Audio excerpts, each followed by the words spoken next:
that Tawbah is a knowledge, and hal means the condition, and amal and action.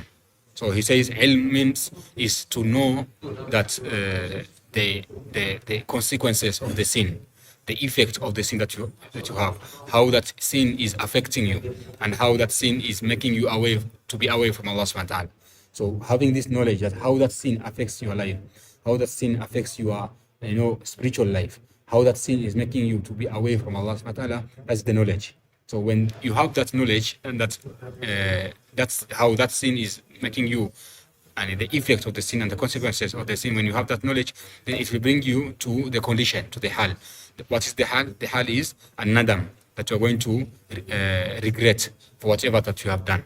And Imam Ghazali, Imam Fakhruddin Razi, when he was discussing about it, he says it is like the ilm is the starting of Tawbah. It is not Tawbah itself. The ilm is the starting of the Tawbah, and the repentance action that you take after that is the result of that ilm. So the Tawbah itself is the regret. The hal, the condition, is the Tawbah now itself. And that's why Rasulullah he says, at-Tawbah nadam. A Tawbah is a nadam, the regret. The regret is the Tawbah now. Like the reality of the Tawbah is the regret. So sometimes a person can have the knowledge that whatever they are doing has consequences, it has this effect, but they never care. So the moment that the ilm is not resulting to regret, that is not Tawbah.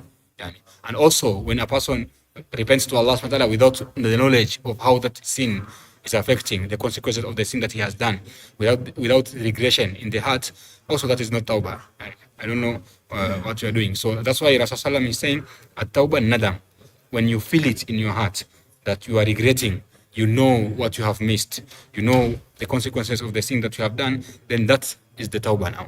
So the scholars, they divide the sin according to Imam Ghazali. He says, al-ilmu wal-hal wal-amal, that you need to have the knowledge of what you are missing, of what you have done, and the consequences that you have done, and then you feel the regret in your heart, and then that regret will take you towards taking action, that you go to Allah subhanahu wa ta'ala, make tawbah. If there is a fard that you have not done, you do it. If there is a manner of a person that you have not done, if the wrong is towards humans, you go to the humans to ask forgiveness, and you do whatever that is necessary.